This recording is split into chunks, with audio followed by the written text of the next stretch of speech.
Il a reçu le nom au-dessus de tout nom. Qu'il monte, qu'il descende, c'est Yahweh qui règne, c'est Yahweh qui règne. Il a reçu le nom au-dessus de tout nom. Qu'il monte, qu'il descende, c'est Yahweh qui règne, c'est Yahweh qui règne. Il a reçu le nom. Bonsoir, Christ, Michael Bogu, votre serviteur, disciple d'écrit d'abord, avant d'être serviteur du Dieu vivant. Précision oblige. Je suis là ce soir pour que nous puissions partager la parole de Dieu. On a prêché sur le fait qu'on devait abandonner tout ce qui est distraction. On a prêché sur le fait qu'on devait discipliner, parce que c'est la discipline que Dieu nous révélera notre destinée.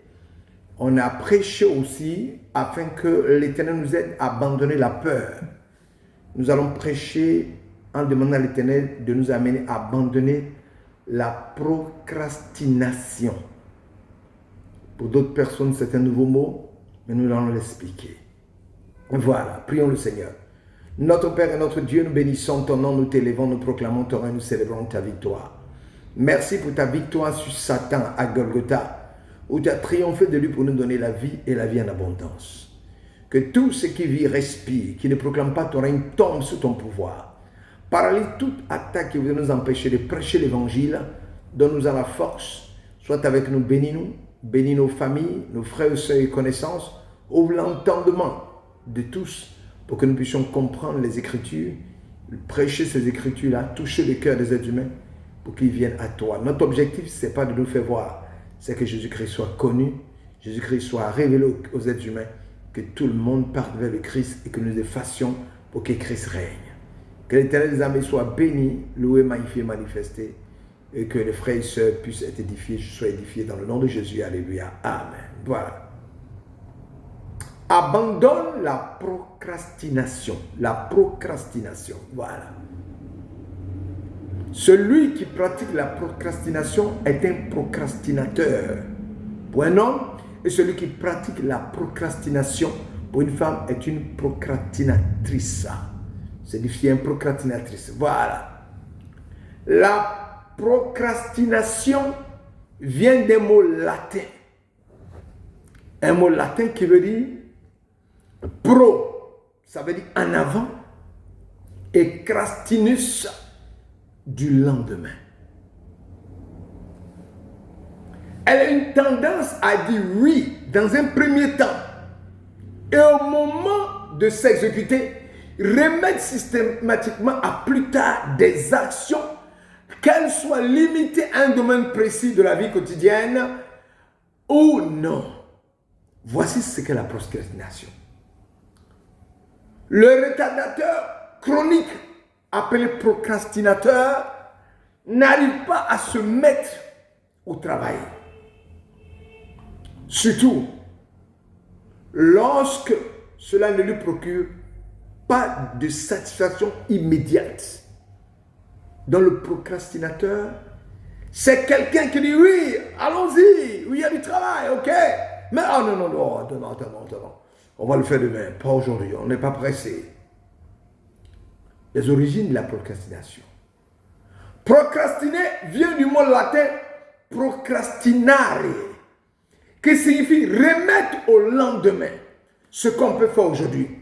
Partage également l'étymologie du terme grec akrasia, qui signifie agir à l'encontre de son meilleur jugement. C'est ça la procrastination. Si nous faisons une corrélation avec la vie d'enfant de Dieu, on pourrait dire qu'un enfant de Dieu qui décide pour aucune raison valable de retarder ou de ne pas compléter une tâche ou un objectif pour lequel un engagement a été pris, et de faire quelque chose de moins d'importance à sa place malgré les conséquences négatives qui découleront du fait de ne pas terminer la tâche ou atteindre l'objectif initial, est un procrastinateur ou une procrastinatrice. Voilà. Tu as toujours trouvé une bonne excuse pour reporter au dernier moment l'accomplissement de certaines tâches à la maison, au travail et même à l'église. Tu dois payer l'école des enfants. Tu dois payer la facture de l'électricité et d'eau. Tu dois payer la maison.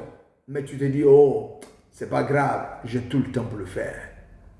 Après tout, si je ne le fais pas aujourd'hui, je le ferai demain peut-être. Demain. Ce sont quelques traits caractéristiques du procrastinateur. En d'autres termes, procrastiner, c'est le fait de remettre au lendemain ce qui peut être fait le jour même. Certaines personnes sont facilement séduites par cette notion. Toutefois, ces comportements peuvent devenir difficilement supportables pour les collègues, difficilement supportables pour les frères, difficilement supportables pour les sœurs en Christ et même les proches du procrastinateur ou de la procrastinatrice. La procrastination est l'arrogance, est de l'arrogance. Elle est arrogante, la procrastination, parce que la procrastination est l'arrogante supposition que tu auras une autre occasion. Oh non, j'aurai une autre opportunité. Si celle-là, je l'ai ratée, ce n'est pas un problème, une autre opportunité se présentera. Une autre chance. Ah, la prochaine fois va se présenter. Tu dois abandonner la procrastination. La procrastination est l'arrogance et l'arrogante supposition que tu auras une autre occasion. L'Église décrète un jeûne de prière suivi d'une veillée. Tu trouveras toujours une excuse pour ne pas y participer. Tu diras oui au début, mais après tu trouveras une excuse pour ne pas y participer. Sous le prétexte que tu iras à une autre veillée, à une autre date, à une date ultérieure. Je suis venu te dire que la procrastination n'est pas bonne. Abandonne-la, car elle détruit la vie. Elle te met en retard. Des opportunités se présentent à toi, tu ne peux pas les saisir. Et tu les perds. Après, tu dis non, l'Éternel ne m'a pas béni. L'Éternel t'a béni, mais il t'a dit d'aller de l'avant, de prendre une décision. Maintenant que tu dois la prendre. Que l'Éternel vous bénisse. Sortez de la procrastination, des chaînes de la procrastination et soyez des enfants. Lorsque vous décidez d'une chose, vous la faites en même temps, sans plus attendre.